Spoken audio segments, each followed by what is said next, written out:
The other thing I would say in terms of opening to surrender, that open-hearted participation with life, is this. When we realize that we are spiritual beings, when we realize and remember that we are souls, we're souls, we incarnate into this human experience to learn, to grow, and evolve.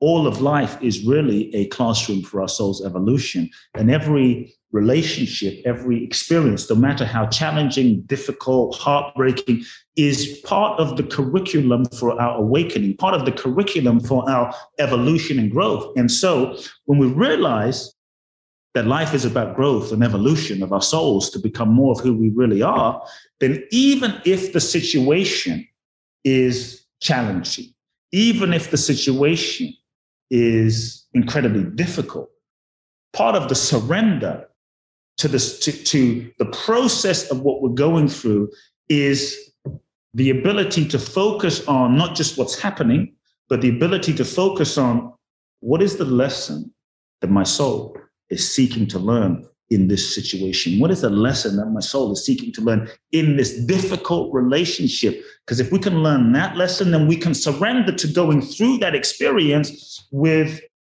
willingness, rolling up our sleeves with the willingness of the openness, the open-hearted participation to say, I'm going to learn what I need to learn in this situation so that I can grow and graduate and evolve. That's the surrender.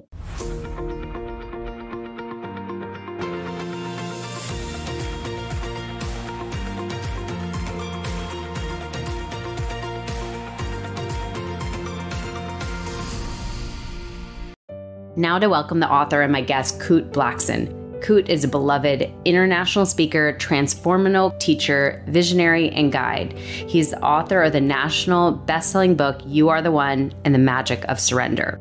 He is widely considered the next generation leader in the field of personal development and has been featured on Larry King Now, Fox and Friends, Dr. Drew, and as well as Inc. magazine calls him the mindfulness guru Billionaires go-to for advice. Kute Blackson offers a fresh, bold look at spiritual awareness for a whole new generation. Born in Ghana, West Africa, Kute's multicultural upbringing as a child of a Japanese mother and a Ghanaian father has spanned over 4 different continents. His unique lineage lay the foundation for his approach to breaking down barriers and unlocking an individual's true gifts and greatness.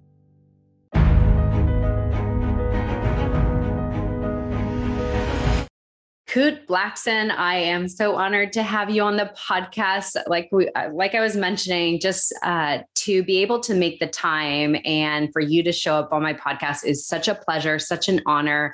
I absolutely love everything you share. There's so much value and so much heart in all the words you share in your speaking arrangements on podcasts and also in, of course, your books, as I was just talking about. We are going to focus mostly on your newest book, which is The Magic of Surrendering. And I am so moved by this book. I personally think it's life-changing. So I'm just going to plug in this right now. Everybody get the book. It's available everywhere.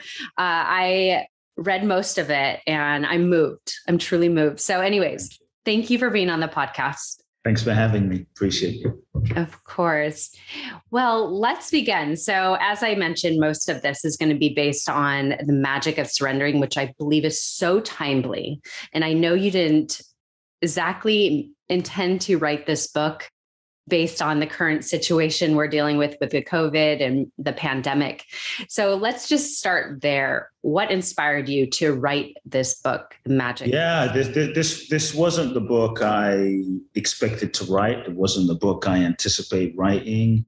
I had all of these other ideas for books I thought would be bestsellers, books I thought people would want to buy. You know, I had an entire board, a whiteboard of thoughts and ideas and titles and concepts. And one day I was trying to really rack my brain as to what's the book? And you know, when you're trying to make something into something, but it's not really quite that something. And so I just gave up because it wasn't quite fitting. And literally I heard of everything I wrote, I saw the word surrender and it just clicked like, this is the book. And honestly, I was a bit resistant. I had to surrender to the book that was seeking to be written. But when I really did, I felt the rightness of it. And this was pre-COVID, before anything started happening. And I knew that was the book. And as I started to marinate on it, I realized that there were many clues. And so the beginning of the book, I didn't know this was the beginning of the seed of the book, was in 2016, my mother was diagnosed, the end of the year, my mother was diagnosed with stomach cancer. And so I was on a high, traveling, promoting my first book, You.Are.The.One, which was a bestseller, and traveling and busy. And I get this phone call saying, your mother has stomach cancer. And I thought, my God, what do you mean? She's healthy. She's this, she's that. So I was flying back and forth from Los Angeles to London every month for a week or so to be with her in chemo, in her sessions. My intention was I'm going to heal her with alternative therapy and green juices, supplements. And after a few weeks or the first month or so being with her, I think I realized that she's going to die. She's not going to live. And it really hit me. It was very, very hard. This was someone I really, really, really, really loved with all my heart. And it was incredibly challenging. So I was forced to surrender, realizing I'm not in control, that no matter what I do, she will not live. She will not survive. And so I had to go through this process of letting go and surrendering.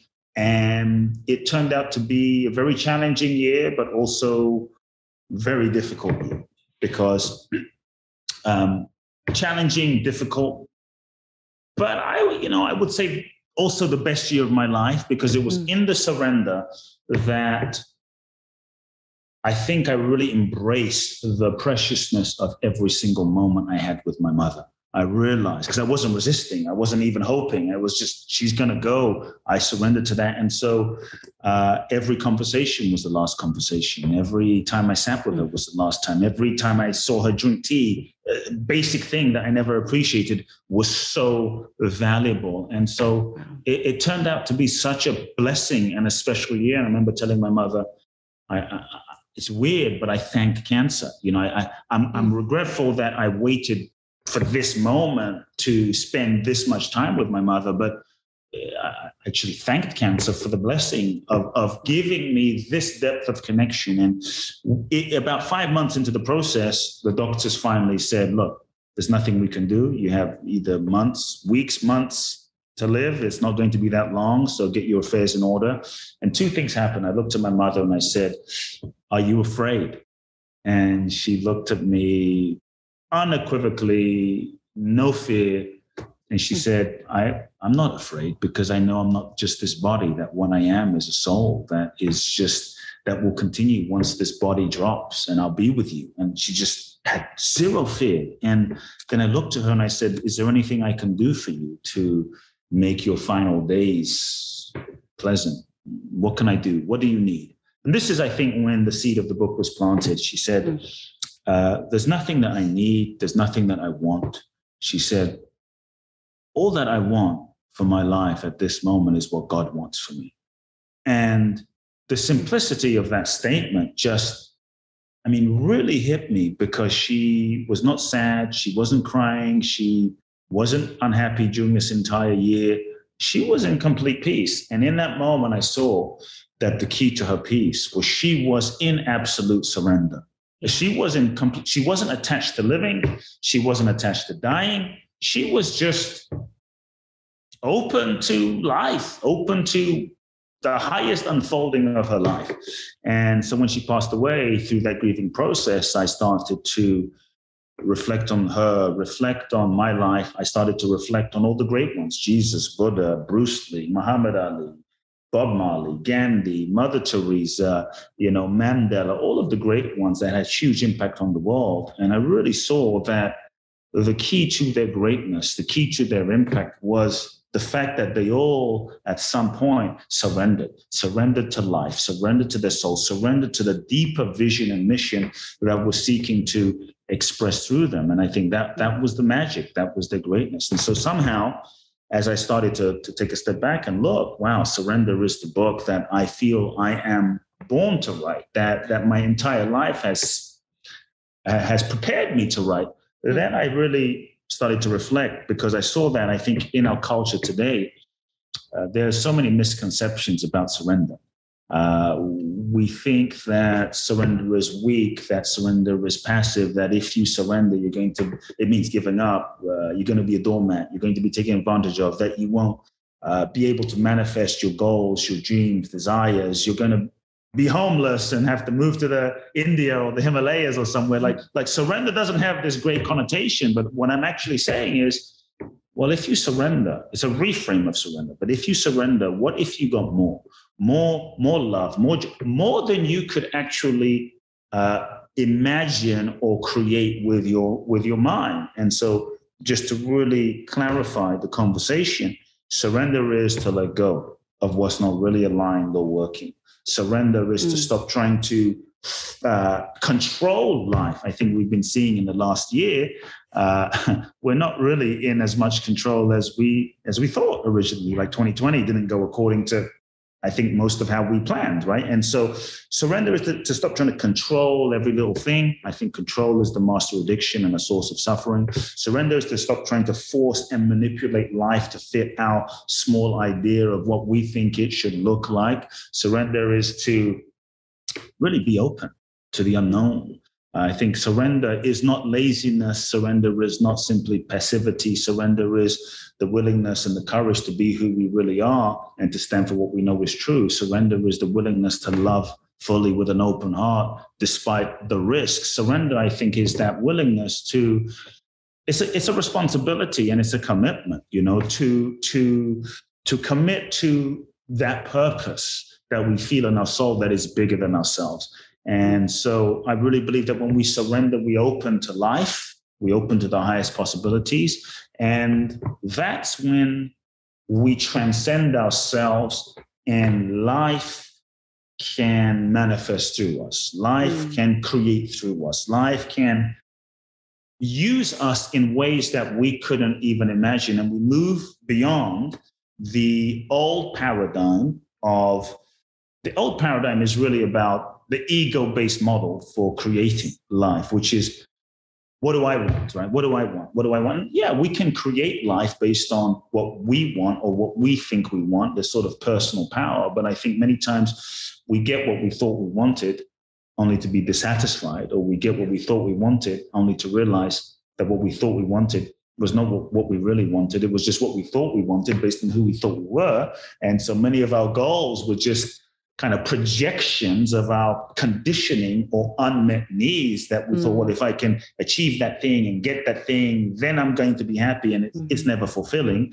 And so the paradigm of surrender is really about, as a shift in asking the question that I think this last year is an initiation into a new way of living, which is really about surrender. And the question is asking, what is it that life is seeking to express to me? What is it that life is seeking to manifest to me? What is the deepest impulse of my soul, of life? What life is seeking to create through me? And to open to that and then align our thoughts, our resources, our strategy, our actions on the alignment of our soul, on the alignment of the deepest, most authentic truth of what life is seeking to express through us. And so to me, this is the possibility of surrender, the magic of surrender. And so I think when we surrender, we go beyond our own personal power. We transcend ourselves and we tap into life. Oh my goodness. I mean, I'm getting chills just listening you speak about this. I mean, like I said, I read the book and I felt it was a life-changing book because as we listen to you speak right now, the words you articulate the beauty of surrendering and the possibilities that birth from that. And I think, as you said, a lot of people think it's a way of giving up, but it's actually freeing us from this idea to need to control things. As we mentioned with 2020, I believe 2020 was an opening for us to learn the lessons we need to learn and realign ourselves in the direction we need to go. And I thought that was the beautiful thing that was birthed from 2020. If you were able to be so aware to notice that and to ask yourself the right questions to discover, where do I need to realign? But so anyways, everything you said was so beautiful. brings me to tears because it's just like so beautiful. So just to break down some of the things you mentioned, I'm curious, before this happened to your mother, which I'm so deeply sorry, but when you share the experience you had with your mother, it's so beautiful. And obviously you're showing us what is possible in love and in surrendering, and also appreciating every single moment for what it is. And I think so very often we don't. We know that. Yeah. So I'm curious, before this happened with your mother, were you a different person? Like, was this kind of did this transcend you to look at life differently and actually choose to surrender more in your personal life? Or was this always a part of your being?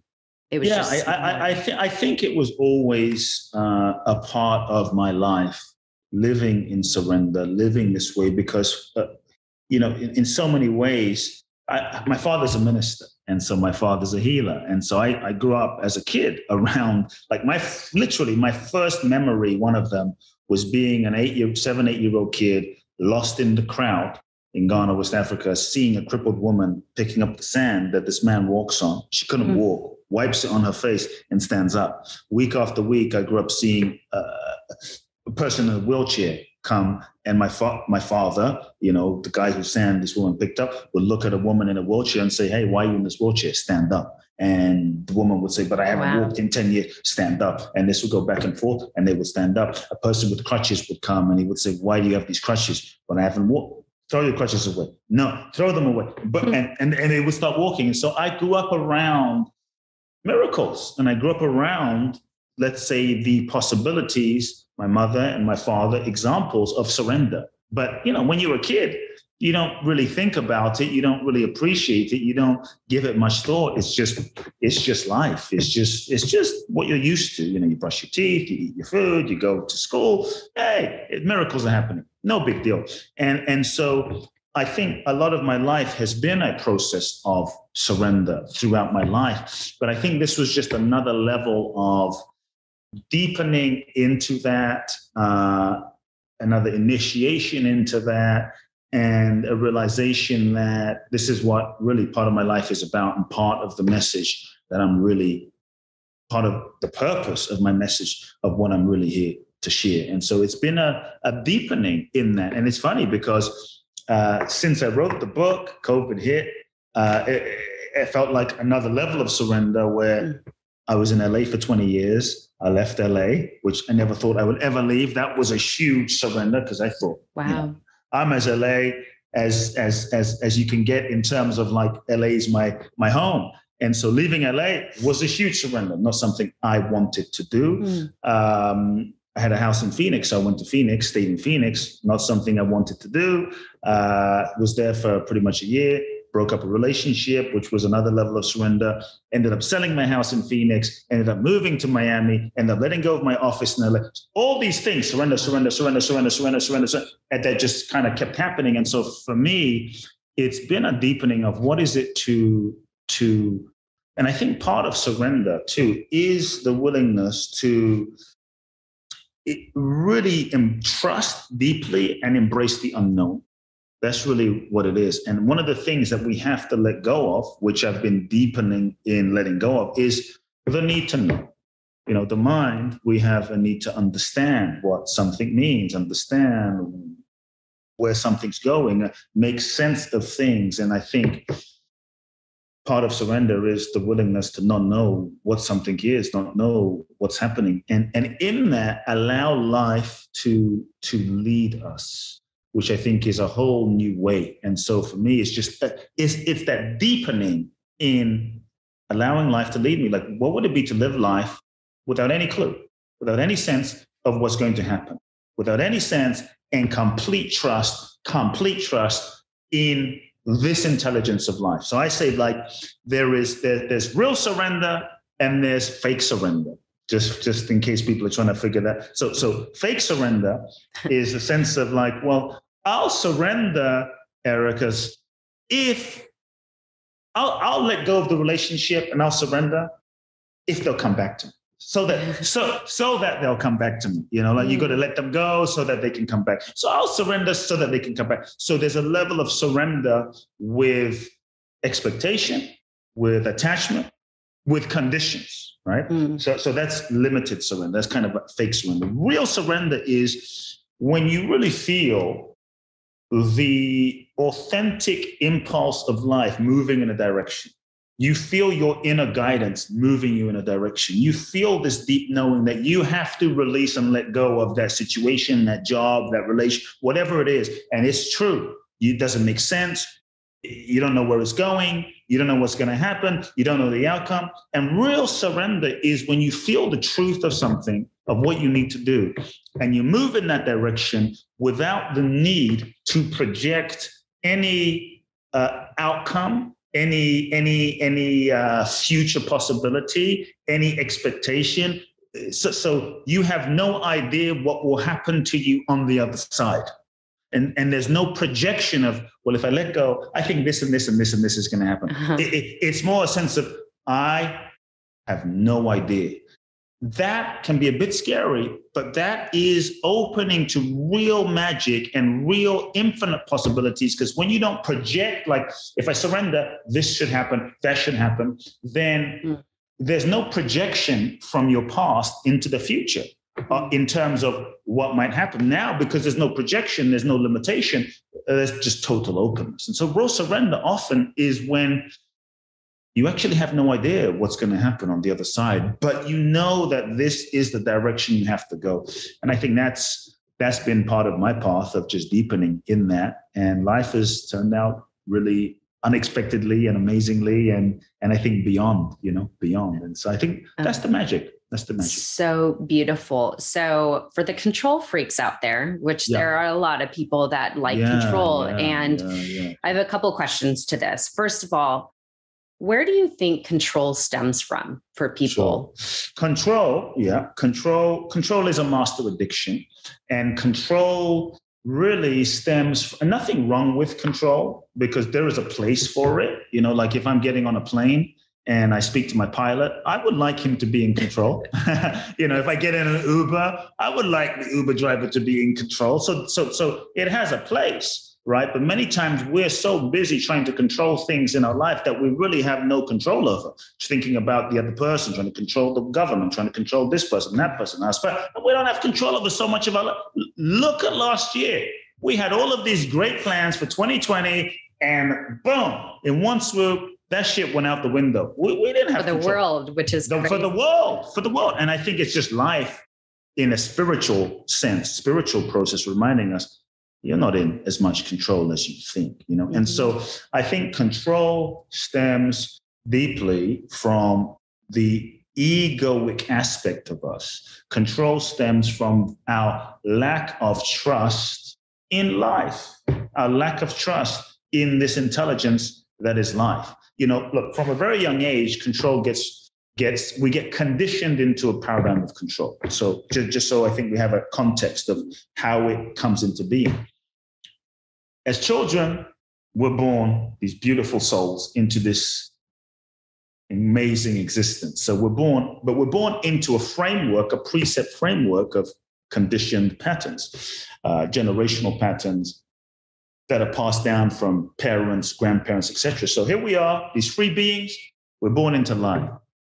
We meet our parents who, some are crazy, some are just doing the best that they can do based on their conditioning. And we're born often into some level of dysfunction, trauma. We all face it in some way. And so two things happen where the control dynamics start to become developed. Number one, maybe there was pain, there was trauma, there was abuse, maybe there was neglect, maybe our parents were alcoholics, mental health issues, maybe they were fighting. There was some level of trauma, stress. So the first thing is we learn to control. We learn to shut down, disconnect from the intensity, from the pain of what was going on around us as a way to control our pain, as a way to control our suffering. So we started to learn how to shut down, disconnect, and not feel.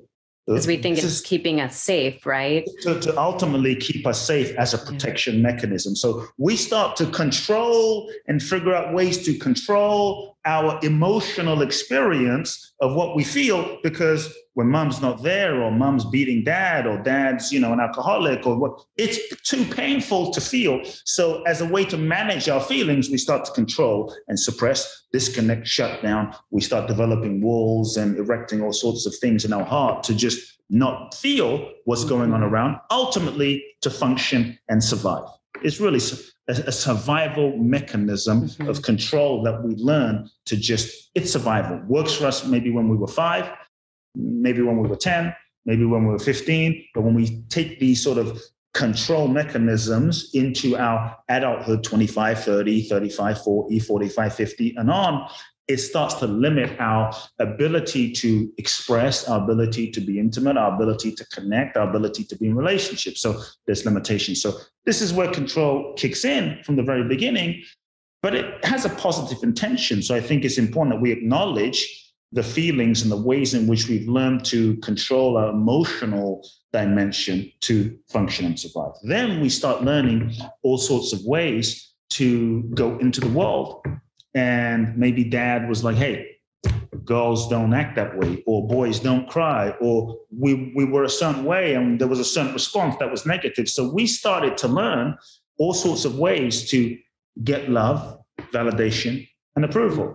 And this became control again. We started to learn, if I control certain ways of being, if I hide certain parts of myself, if I disconnect and only show certain parts of myself, then I get love, validation, and approval. And we start developing a role, a mask, a persona, an identity to get love, validation, and approval. Again, control, which limits our authentic ability to just be ourselves. And so we start contorting into a certain way of being, a certain shape, and we become, this sort of ego gets reinforced. We become this person that we think that we are, but it's not who we really are. It's just what we've been conditioned to be. So the roots of control get ingrained from a very young age, and we start to lose touch with ourselves, and we also start to lose touch with the sense of deeply trusting life itself, And so I would just invite people to number one, really question who you are. Question, is who I am, who I really am, or is it just who I've been conditioned to be? That's number one, because the degree to which we're conditioned is the degree to which we're really not free to flow, free to trust, free to be who we fully are. The second thing is I'd invite people to look at life.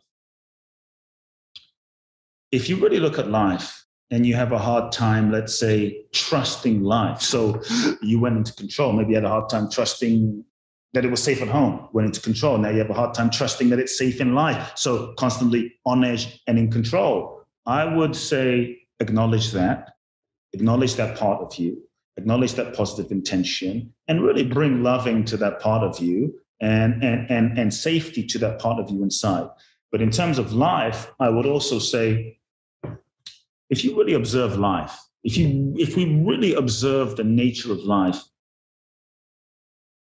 how can we not trust? Kind of a separate thing now, but how can we not trust? If we really take a step back out of our sort of egoic, patterns, and we really observe life, how can we not trust? On some level, I know it sounds crazy, but I think every moment of life is proof that we can trust. If we really step back, every moment of life, like right now, you and I, we've been having a conversation, everyone listening in, and we've been breathing. Right? We've been breathing. We're just not paying attention because we're wrapped up in our survival mechanism. But here you and I, we're breathing, and everyone listening, we're breathing. We're not sitting here for the last 10, 15, 20 minutes going, oh my God, breathe. It's just happening, right? It's just life unfolding through us without any effort. It's just happening, whether you're a good person, whether you're a bad person. Life is just every breath is happening. Life is happening. But right now, maybe you had breakfast, you had lunch, you had dinner. Let's say you ate some rice. How is it that your hand doesn't turn into rice? There's an intelligence that knows how to digest, how to process. There are trillions and trillions and trillions and trillions and trillions of cells happening inside of your body, inside of my body right now, that know how to take the food and digest and send it to the different parts of the body, and trillions of cells. Brilliant. Listening, eyesight. It's unfolding, it's happening. And so I think one thing we can do is bring ourselves into relationship with this mechanism, with this body. We've disconnected from it based on function and survival. But if we can actually just tune into the body, bring our awareness to the body, to the breath, and be present to it, meditate on that, we start realizing there is an intelligence, something that is functioning, this innate intelligence that's functioning what we are. We've just lost touch with it based on our conditioning. And if we're able to just be with nature and be with life, every day the sun shines, every day the moon rises, every day this intelligence functions, the sun, the stars, the moon, all of existence.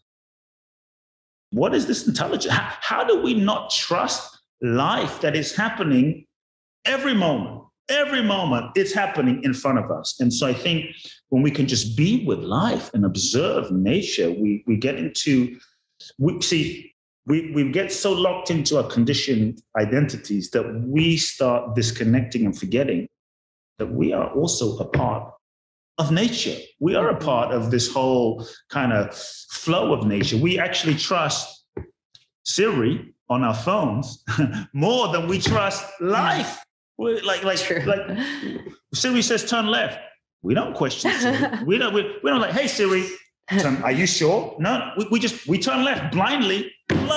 So it's not that we don't have trust. We've just been conditioned by life and experiences. So I think tune into your body, feel, get into relationship with what you are, because we are a part of life. Tune into nature and observe life. And we start seeing, wow, there is an intelligence. The sun's rises, the oceans, the plants, cut your finger. You don't have to do anything fantastic. There's an intelligence that knows how to heal. So I think we have to just reconnect with that. Yeah. You know, I think what's important about, or the reason why I mostly asked this question, is understanding that we all innately want to control things, but also to have a little empathy and compassion for somebody maybe in your life that is somewhat a control freak, is to understand it stems from something.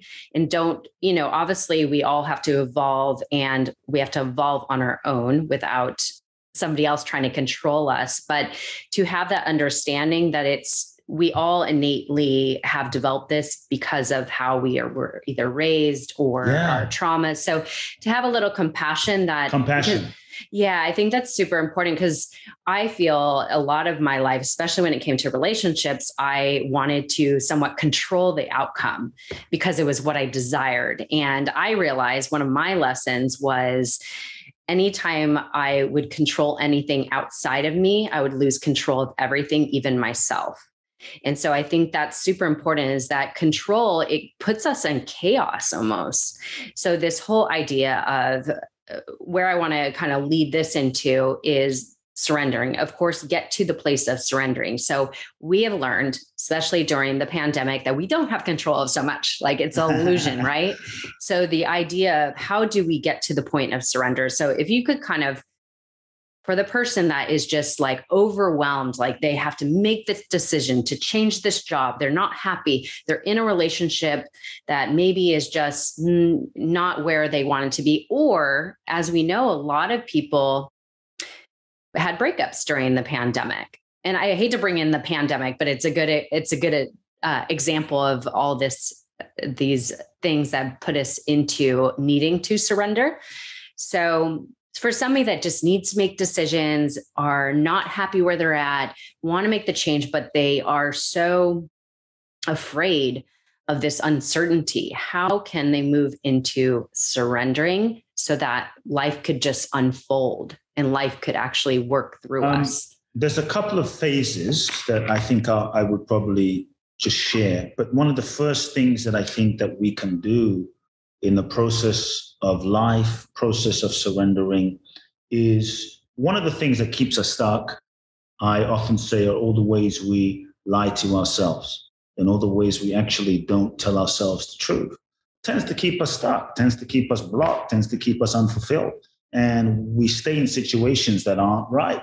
We stay in relationships that aren't right. We stay in jobs that aren't right. And we wonder, well, why am I not happy? And so I think one of the first places we can begin is looking at, what lies am I telling myself?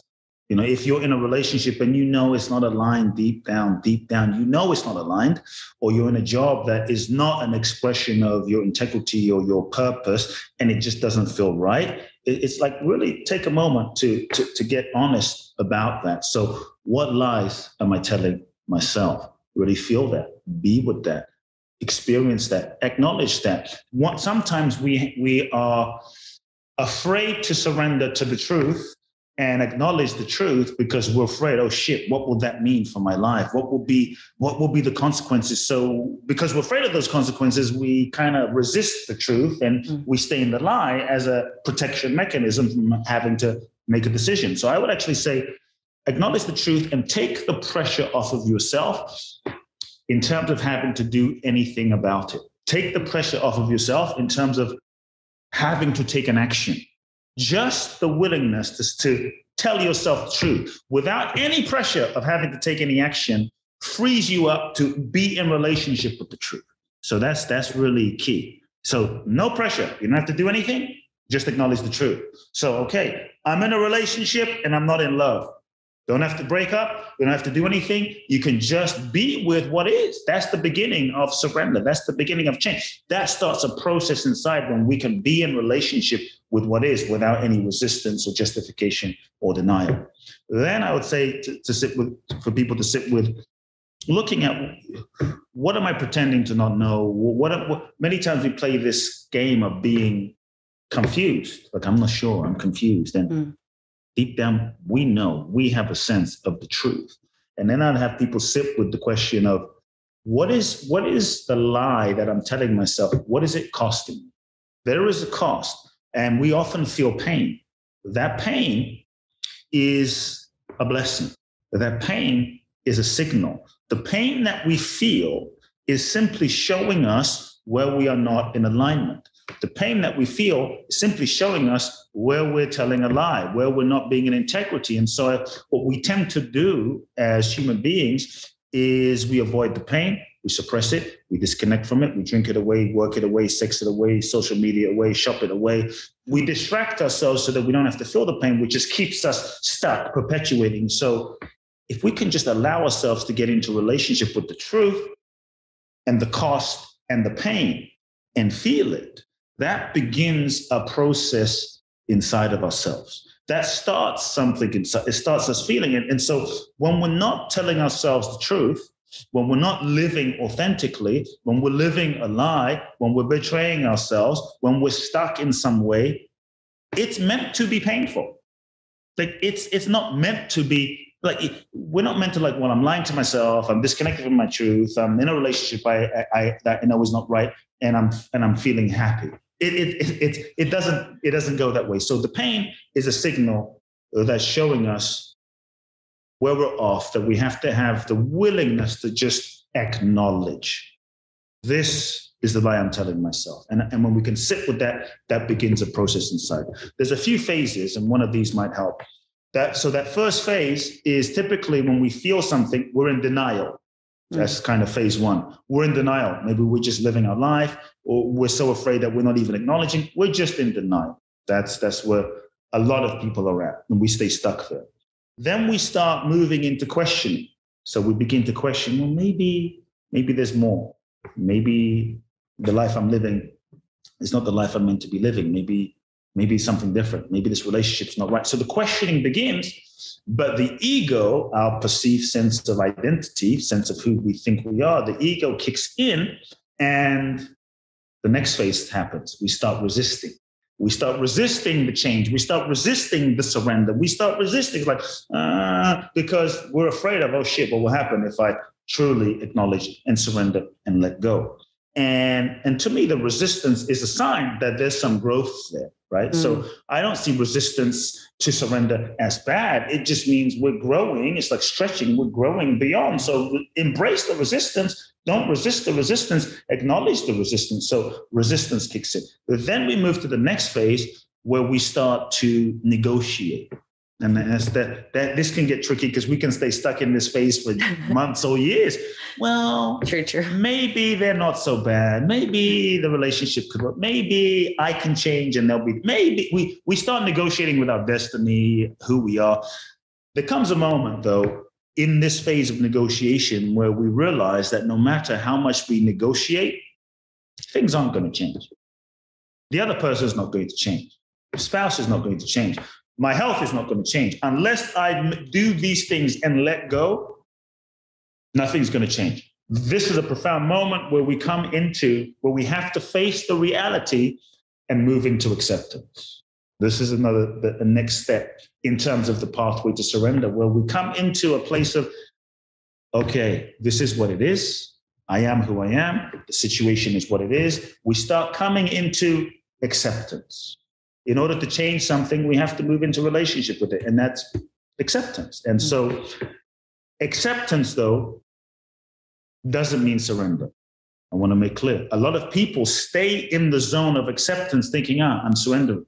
But in acceptance, you can still be subtly resisting. So for instance, okay, my spouse isn't who they are. I don't like who they are. I accept who they are. They are what they are, but screw that. I'm going to withhold my love. I accept what they are, but I'm not going to play fully until they change. That you're kind of accepting, but not wholeheartedly participating. Surrender is the wholehearted participation, the full-hearted participation with the experience, the relationship, or the process that's happening. Between acceptance and surrender, there is a phase. And so to truly move into surrender, to real surrender, there's a couple of things I think will help. One is a belief that I think really helps. The belief that helps is, for me, is the understanding that the universe is always working for my highest good, even if I'm not able to see it right now. Many times when things don't work out according to plan, when things don't go according to plan, when we don't get what we want, we contract, we collapse, we get upset, we want to give up, we get depressed because we think it's a failure. We think, life doesn't love us. And so many times when things don't go according to plan or we don't get what we want, we're not able to always see the deeper perfection of what life is unfolding for us. And I think I would invite people to sit with, how many times have things not worked out according to plan, or you haven't gotten what you thought you wanted, but it worked out better than you could imagine? Well, it worked out better. Well, how many times have you looked back on a relationship? You mentioned relationship. How many times have you looked back on a relationship and you wanted that person to be the one? You saw your kids with them, family. You're like, this is the one. I can't imagine my life without them. Then you broke up. You were devastated. But now, years later, looking back, you think back and go, thank goodness. Thank God. Yeah. Thank God that didn't work out. Like, it's the best thing. But in the moment, we're often not able to see the totality, the whole picture of what life is doing. And so if things don't work out, realize something better is seeking to unfold. And when things don't work out, ask the question, surrender, which opens you to surrender. What better thing could be seeking to happen right now? And live in a state of, here's a key quality, living in a state of curiosity. Curiosity is a key quality to the possibility of surrender, because when you're curious, you're not imposing onto an experience, oh, this is what it is. This is what it means. Because the moment you impose on a situation, this is what it means, now you limit the possibility versus I'm curious, I'm open. The other thing I would say in terms of opening to surrender, that open-hearted participation with life, is this. When we realize that we are spiritual beings, when we realize and remember that we are souls, we're souls, we incarnate into this human experience to learn, to grow, and evolve. All of life is really a classroom for our soul's evolution. And every relationship, every experience, no matter how challenging, difficult, heartbreaking, is part of the curriculum for our awakening, part of the curriculum for our evolution and growth. And so when we realize that life is about growth and evolution of our souls to become more of who we really are, then even if the situation is challenging, even if the situation is incredibly difficult. Part of the surrender to the process of what we're going through is the ability to focus on not just what's happening, but the ability to focus on what is the lesson that my soul is seeking to learn in this situation? What is the lesson that my soul is seeking to learn in this difficult relationship? Because if we can learn that lesson, then we can surrender to going through that experience with willingness, rolling up our sleeves with the willingness of the openness, the open-hearted participation to say, I'm going to learn what I need to learn in this situation so that I can grow and graduate and evolve. That's the surrender. Between acceptance and surrender, this is the phase that is often missing, is grieving. Between acceptance and surrender, the phase that we often miss is grieving. We often don't grieve. You see, surrender is a death. Surrender is a letting go. Surrender is a letting go of who we thought we were, a dream, a relationship, a wish. It's letting go. It's a death of something. And to truly surrender and open to the new, we have to feel and release the old. And many times we don't allow ourselves to grieve because we're afraid it will last forever. We're afraid it will be overwhelming. We're afraid that, sometimes we do a spiritual bypass. It's like, well, everything is good. Everything is God. Everything is wonderful. And I want to stay in a high vibration. But we don't realize that by not, all feelings remain present until fully felt. By not dealing and acknowledging the grief, we carry that energy with us. A part of our heart stays blocked, and we're not able to fully let go and open to new possibility, new relationship, new life. The other reason that sometimes we don't acknowledge or feel the grief fully is a sneaky, unconscious way of holding on to what we have. So the sense of, if I don't feel the grief about the relationship being over, then maybe it's not, maybe I can still hold on to that person. If I don't feel the grief that my mother passed away, then I don't maybe have to really acknowledge that she's really gone. And so not feeling the grief sometimes can be a way to stay attached or connected to what was, but it just keeps us blocked. And so grieving is a portal. Grieving is the portal to the surrender. And so I would ask people to really sit with, what is it that you haven't fully grieved yet? What is it? Sometimes you're in a new relationship, not able to fully open to this new relationship because part of you still hasn't grieved the death of the old or the death of something in the old. And so when we feel those feelings, when we acknowledge the grief, every feeling has a cycle. Grief has its cycle. Grief will often happen in layers and phases. And so what I would invite people to do lastly, as a way to feel and let go, is even you can take the label off of the feeling or the grieving and just experience the grief sensation in your body without a label. Just experience it. Because whenever you can just experience the sensation without projection, without story, without rationalization, without judgment, you will find that all feelings fully felt will begin to dissolve. And every feeling has a cycle of completion. And so when you're really able to just be with the grieving, be with the letting go feeling of grieving, the sensation, it will have a cycle and it will move through and it will complete. It won't last forever. And it might have several waves, but when we can just be with it and let it move through, it starts to dissolve. And then there's more space. There's more space to surrender. Then there's more space to open to. Oh my gosh, you just shared so much value in everything you just said that you walked us through. And I think it's so important. Like you said, all feelings will be felt until they're fully released. Or actually, I don't even remember the exact words you said, but yes, they will always remain until they're fully felt. Yes. And I think there's so many people that haven't gone through the full totality of grieving a situation. And sometimes this happens again in trauma, like trauma gets trapped in our body and never gets fully released because we haven't fully grieved it. And so things will trigger it to resurface and we'll bring it into the next situation, over and over. So I think it's so important for people to listen to this a couple times and really get what you're saying, because it's such an important process. And I truly believe life is meant to teach us lessons, everything. And I tend to now, since I so wholly believe that, everything in my life, I look for the lesson so I could gain something for it, so that I could evolve and grow from it. Because I remember in my series of relationships that didn't work out, the same pattern kept on happening over and over. And that's exactly what happens. Until we learn our lesson, it's going to get louder and louder and louder until like, boom, hits you. Yeah. You can surrender now, you can surrender tomorrow, you can surrender next lifetime. But at some point, we're going to have to surrender to learning the lesson and growing, for sure. Absolutely. Because again, life is meant to help us evolve and grow into the best we could possibly be, our highest self. And so it's always going to guide us the right way.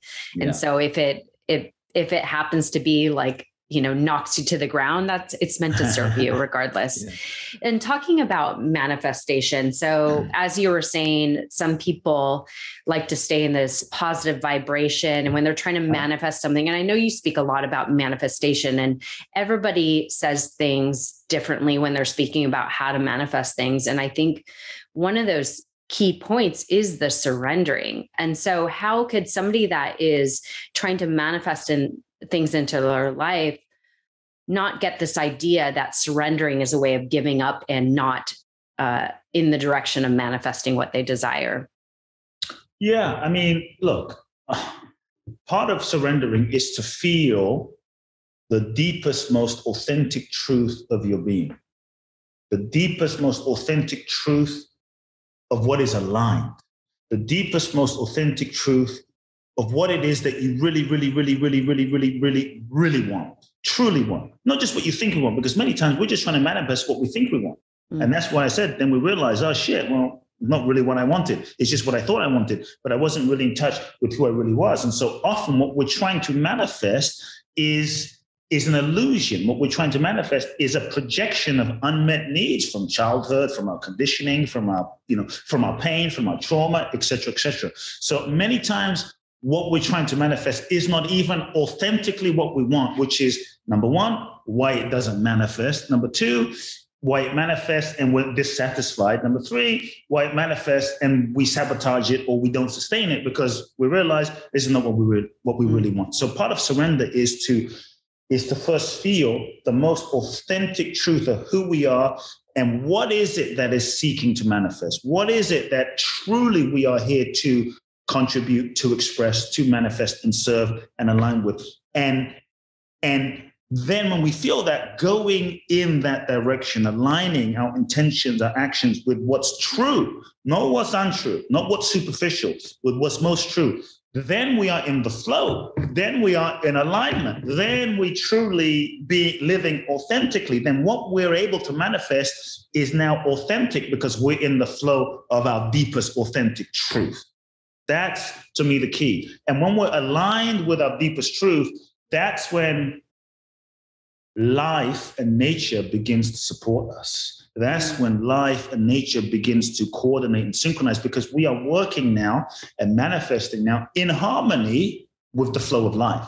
It's like being in the ocean. You can surf against the wave. You can. I mean, it might be hard, but you can do it. Or you can, like the great surfers, feel for the wave and move in that direction. And so once you feel the authentic flow of life, once you feel that authentic flow, because if you look at a wave, the greatest surfers, none of them manifest the ocean. None of them manifest the wave. They don't go to the ocean with some great mantras and affirmations and like take a hose and they make a wave. They feel for the wave and they feel for the energy. To me, that is the next level of surrender in manifestation, realizing you don't manifest. Life is always manifesting. Your job is to get yourself out of the way and feel for the most authentic wave, the energy of where life is moving, and then align with it. Does that mean you do nothing? Beautiful. No, that means you feel it. And then when you feel the authentic impulse of, I'm meant to write this book, rather than, well, Erica's writing that book, so I'm going to write that book. And so-and-so's writing. No, it's like, this is the book I'm here to authentically write. For me, it was surrender. Everyone else is writing about this. this is the book I am here to authentically write. The wave is moving. Then you go into action.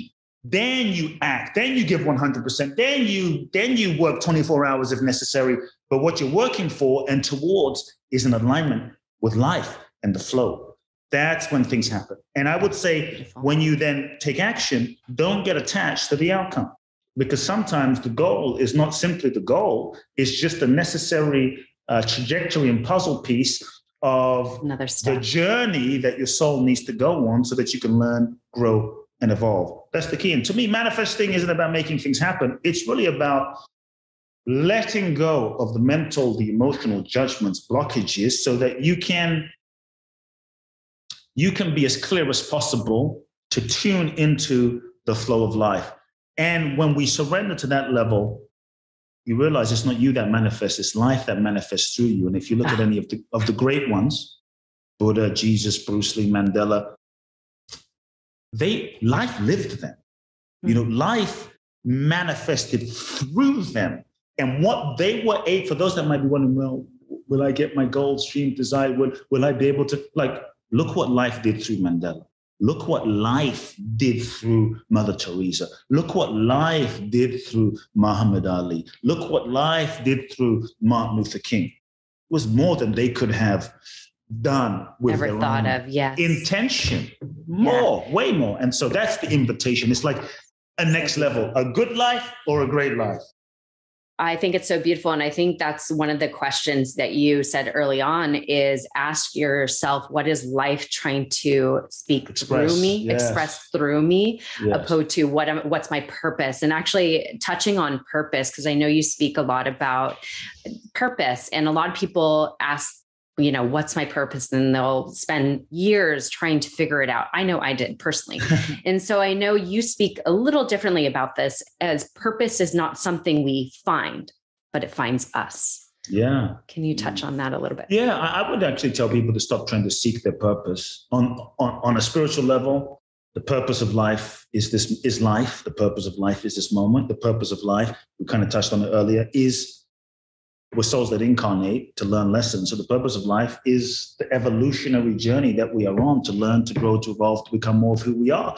And that means every moment of your life ultimately is your purpose. And so I would invite people to stop trying to seek their purpose and just move in the direction that lights you up. Move in the direction that makes you most alive. Move in a direction that feels totally aligned and authentic. Go in that direction. You don't have to know where you're going to get to exactly where you need to be, but go in that direction. Let life lead you. And when you take, many times, see, the ego wants to seek and seek and seek and never find. And many times we use this idea, I'm trying to find my purpose, and we stay on the sidelines and we don't take any action. And we're trying to find our purpose and we don't share anything. And we're just trying to, what we're doing with our life is we're trying to find our purpose rather than living. And when we take a step in the direction of what's true, what makes us most alive, we take a step, then life reveals to us the next step. We take another step, life reveals to us the next. Purpose is evolutionary, and the evolution of our purpose and the expression of our purpose will change as our consciousness expands and evolves. So what will be our purpose today, 10 years from now, may not be our purpose anymore. And so if you take a step, life reveals the next step. Take another step, life reveals the next step. Take another step, life reveals the next step. So what I found is your purpose is revealed to you in the process of living itself. And each step you take, you become more. As you become more, you are then ready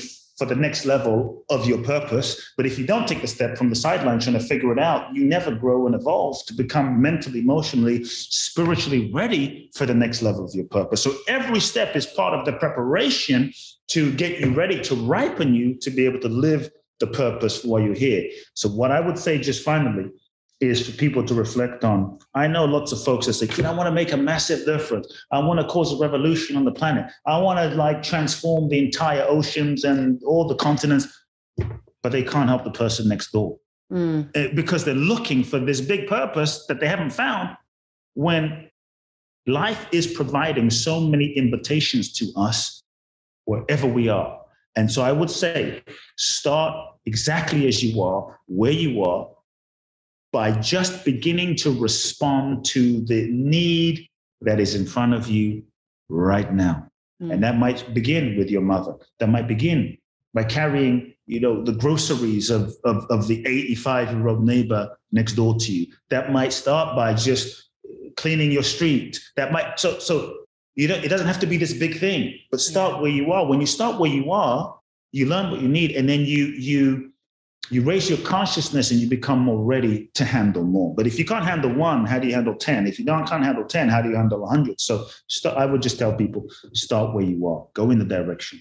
That's so beautiful. And I know there's a chapter in your book or an insert in your book that says 2 or 200. And that kind of leads into what you just expressed, is that you were doing an event and only 2 people showed up.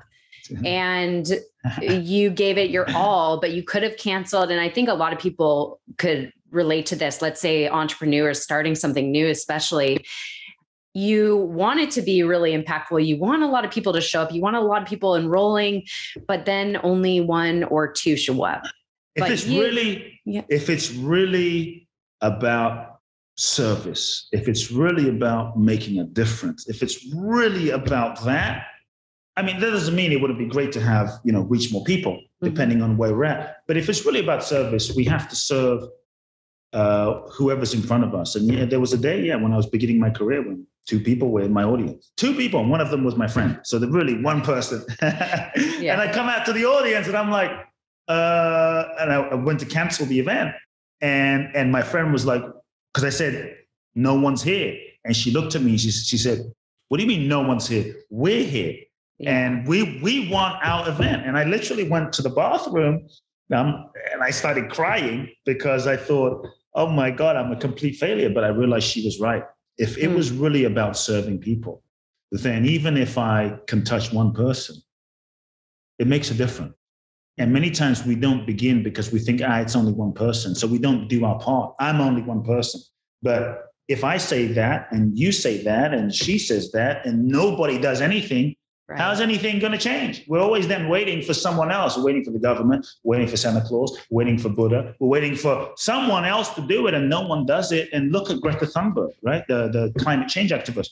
She just took a board with a sign and stood outside of the embassy. And she said, well, no one's going to do it, so let me start. And so we have to start. Many times we don't start, and then we die with so many of our gifts inside of us. And so don't underestimate the difference that you can make, because sometimes it's just by living your life authentically. It's living your life with integrity, because you don't know who's watching. You don't know. Like there's differences I've made in people's lives, not on stage, just by how I've lived my life. And I didn't realize someone was watching. Years later, someone said, I've been observing, how you treat and it really made a difference for me. I had no idea. And that made more of a difference than my book or something I said on stage. So you just never know. You just never know. It's so true. And actually in your book, you share so many stories, which I really loved. One of those stories, I can't remember her name, but the girl that got shot by the Taliban in the head. Yes, Malaya Yusuf. Oh my gosh. You share so many stories in this book. Like I said, this book, I honestly think it's a life-changing book. And I say this from my heart. It is so powerful. I mean, everything you shared today, and I could go on and on because there's so much value in this idea, the magic of surrender. And it really is so empowering. It is not a weakness to surrender. It is literally like you are, if anything, you are more empowered, more strengthened. Yes. You have more courage, and it's so freeing. Personal freedom. I mean, that's a word that I would say is surrendering. So it's so beautiful. So again, I could go on and on, but I'm not going to take up your whole day, and you probably have somewhere to go. So I have a couple more questions to kind of end this off. So if you were to leave one piece of advice with us, something that you feel somebody needs to hear today, it doesn't have to do with surrender. It doesn't have to do with anything in particular, just a piece of advice you feel the world needs to hear today. What would it be?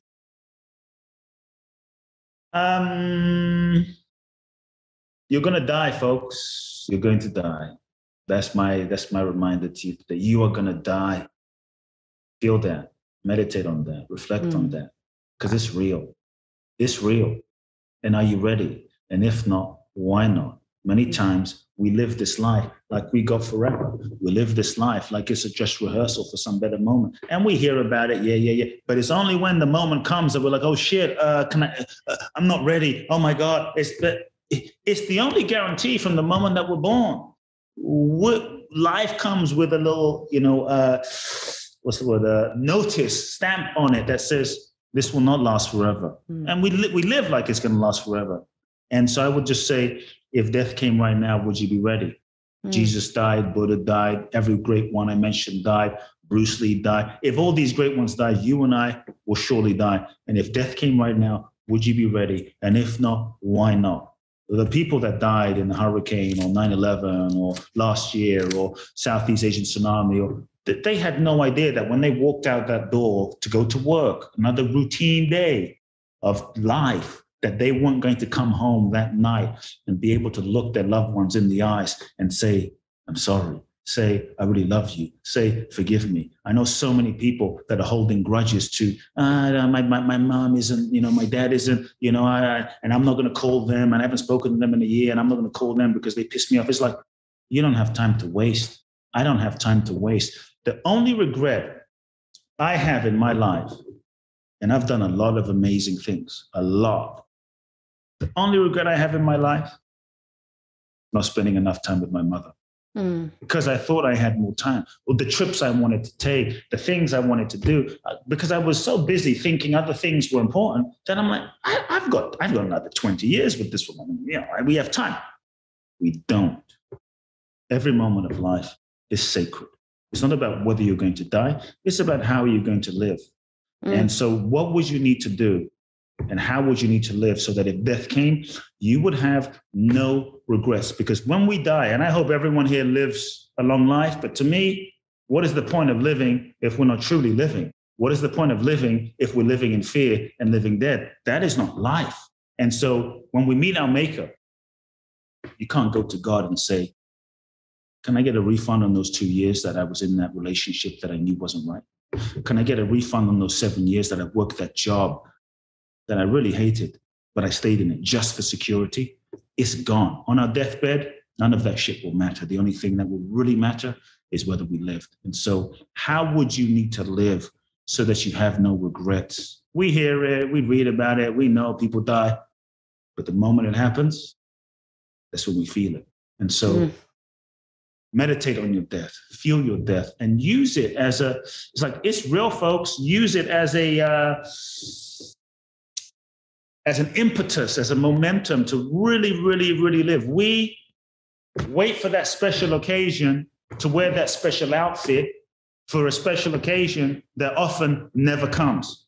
To somehow forget that this very moment right now, this second right now, on a Tuesday, on a freaking Wednesday afternoon, is the most special occasion ever right now, just because you are. So live it. Oh my goodness gracious me. That was probably the best answer I have ever gotten. And I ask everybody this question. That was like so moving. Goodness gracious me. That was beautiful, honestly. And I think that is a big wake up for everybody is to really meditate on that and start really truly living every moment. And my goodness, Kute, like blown away by you. Like I said, there's so much value in here. And I just thank you for your precious time. Thank you. And Thanks for having me. If somebody wanted to learn more from you, besides buy your book, The Magic of Surrender, and also your previous book, where else can people best find more of the goodness you share if you have programs? Yeah, people can go to my main website, kuteblackson.com, kuteblackson.com. Instagram, Kute Blackson, Facebook, Kute Love Now, Kute Blackson again, you'll find me. I do an event in Bali when it's open, www.boundlessblissbali.com, and say hi. Oh my gosh, I'll come say hi there. Yes. Amazing. Well, Kute, thank you so much for your time again. Thank you for the value added today. So impactful.